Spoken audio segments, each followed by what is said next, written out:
Welcome back to my new blog. કેમ છો તમે બધા? આશા કરું છું તમે બધા સ્વસ્થ હશો, તંદુરસ્ત હશો, મોજમાં હશો, લાઈફ એન્જોય કરી રહ્યા હશો. તો મોર્નિંગના વાગી ગયા છે 8:30. થોડું લેટ થઈ ગયું છે, હજુ બ્રેકફાસ્ટ લેવાનું બાકી છે. તો જય શ્રી રામ, જય માતાજી, ભગવાનના નામની સાથે ચાલો શરૂ કરીએ આજનો નવો બ્લોગ. મેડમ જય સિયા. 12 વાગ્યા લગી તો વાટ જોઈ. જય સિયારામ, જય માતાજી, જય કષ્ટભંજન સીતારામ બધાને. મોર્નિંગનું બ્રેકફાસ્ટ લઈ લીધું છે, હવે ટાઈમ થઈ ગયો છે ઓફિસ જવાનો. તો ચલો મળું છું તમને પાછો બહુ જલ્દી ઓફિસથી આવીને. તો મેડમજી બાય બાય. બોલો, તલવાર બતાવે છે બાય બાય કહેવા માટે. ચાલો મળો તમને પાછો જલ્દીથી. ઘરે વાગી ગયા છે બપોરના 1 અને ઓલમોસ્ટ બપોરનું ભોજન રેડી છે, પણ આવી ગયા છે અમારા ભાણિયાભાઈ યુકેથી. હો ભાણિયાભાઈ, કેમ છો? આમ તો ભાણિયાભાઈ આવી ગયા છે યુકેથી. ડાયરેક્ટ યુકેમાં વેલ સેટ થઈ ગયા છે, ફર્સ્ટ ક્લાસ સ્ટડી કમ્પ્લીટ કરીને જોબ ચકાચક સેટ થઈ ગયું છે ને? બધું ક્લિયર. વાહ ભાઈ વાહ, ઓલ ક્લિયર. કેમ છે? સારું સારું ફર્સ્ટ ક્લાસ. ક્યારનો બેઠો કલાક મામા આવે. હા જોઈને બેઠો મામા હાટું થી મામા ઈ ટાઈમે આવો નતા. આ મોટા હવે મોટા મામાને મળ્યા છે. ખૂબ સરસ. જો ભાણિયા ઘરે આવે એટલે મજા આવે, આમ ઘર ભર્યું ભર્યું લાગે. અમારે જો આ ભાણિયા ભાઈ જો ભર્યા ભર્યા જ છે, અમારા ભત્રીજાની જેમ. અમને એમ જ થાય છે, આ ઉપર નથી આવતો એટલે અમને અધૂરું લાગે છે. હમણાં આવશે, થોડાક દિવસ છે હવે. આવતી લગભગ 8-10 તારીખ સુધી. કા આવતી 10 તારીખ સુધી પછી આવશે હે ને? બપોરનું લંચ લઈ લીધું છે. ભાણિયા બંને બેઠા હતા, પણ ભાણિયા તો જમવા ના રોકાયા કેમ કે એમને જવાનું તો બહાર, અને હવે જતા રહ્યા છે બંને ભાણિયા. અમારો મોટો ભાણિયો યુકે છે, વેલ સેટલ છે, તો ત્યાંથી આવ્યો છે, તો સ્પેશિયલી મળવા આવેલો. તો આપણે પણ હવે 1-2 દિવસમાં જઈશું ત્યાં એને મળવા માટે, કેમ કે 2 દિવસ પછી એ નીકળી જવાનો છે. તો ચાલો લંચ લઈ લીધું છે બપોરનું, અને હવે ટાઈમ થઈ ગયો છે રેગ્યુલર રૂટીન પ્રમાણે ઓફિસ જવાનો. તો મળું છું તમને પાછો ઓફિસથી આવીને, તો આપણી સાથે જોડાયેલા રહેજો.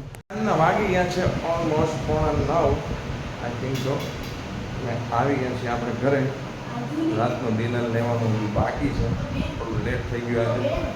તો જો મેડમ ચડી ગયા છે કિચનના પ્લેટફોર્મ પર 360 ડિગ્રી.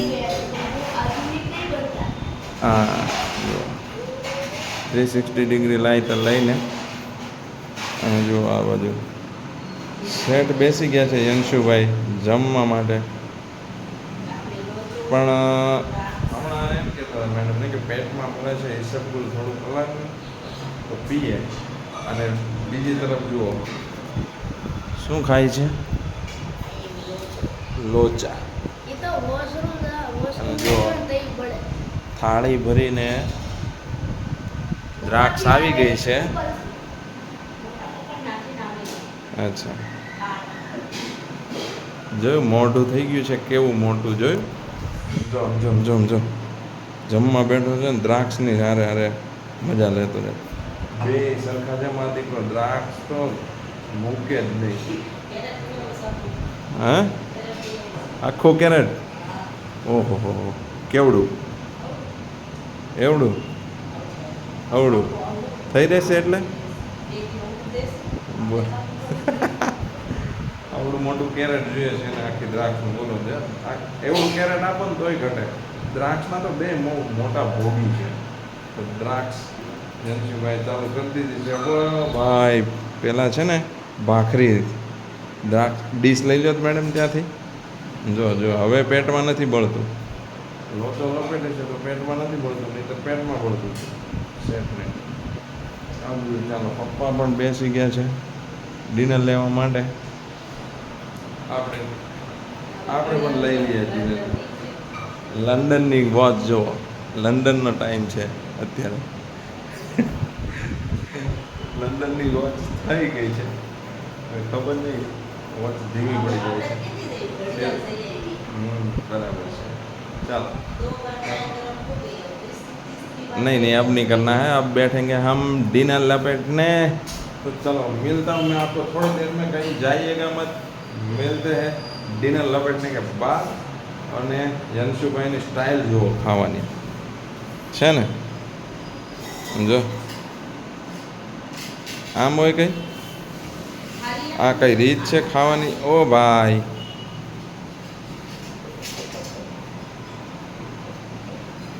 છે ને જો જો મસ્તીખોર એકદમ બે મસ્તીખોર છે આમ જો ઓય વાગી જશે લા એ વાગી જશે આપણું ડિનર થઈ ગયું છે કમ્પ્લીટ ચકાચક અને યંશુભાઈનું જો હજુ અડધી ભાખરી નથી થઈ બરાબર પણ લોચો લપેટાઈ ગયો છે ટકાટક અને ભાખરી ક્યારે લપેટાય એનું નક્કી જ નહીં ક્યારે પૂરી થાય એનું હે ને ભાઈ શું આમ એમ ઝડપથી પૂરી કરો અને એક્ઝામ છે ઓરલ ચાલુ છે ને જી મેડમજી હા પહેલાં વાંચવાનું કરવાનું છે શેઠ ભૂખ લાગે તો આ તને આપ્યું જ છે લોચો આટલો દાબી ગયો છે ને આખી ભાખરી ખાઈ જતો હજુ ભૂખ લાગે આને બીજી ભાખરી આપી દેજે બરાબર ભૂખ લાગે તો બીજી ભાખરી આપે છે ને તને તો હોય તો એ જ ખાધા કરવાનું તારે વાંચવું નથી એટલે તને બધા નાટક આવડે છે હા ના નહીં હા આમથા તો રમવા જવાનું હોય તને બોલાવી તો ત્યારે તો આવતો નથી ત્યારે તને ભૂખ નથી લાગતી ત્યાં તો દોડધામ કરતા હોય પરસેવો વેળ્યો હોય પાણી પીવા જાઓ છો કાંઈક આવ્યું હોય તો તને બોલાવી તો આવતો તો નથી ખાવા માટે શું હા ઘણી વાર આવે છે નહીં ઘણી વખત હું પછી ખાઈ લઈશ ત્યારે તને ભૂખ નથી લાગતી મારે નથી ખાવું અત્યારે એક્ઝામ છે વાંચવાનો ટાઈમ છે તો તને બહુ ભૂખ લાગે વાંચવા બે જજો શાંતિથી મોઢું બગાડો ગમે કરો બરાબર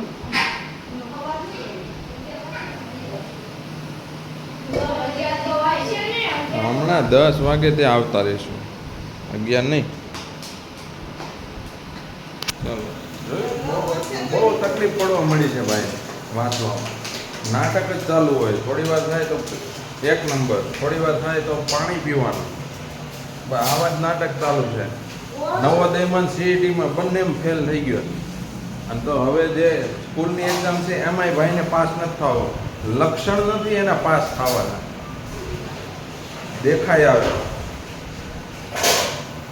વાંચવું જેને નંબર લાવવો હોય ને વાંચવું હોય ને એ દેખાય આવે એને કેવું ન પડે વાંચવા બેસવા એમ નહીં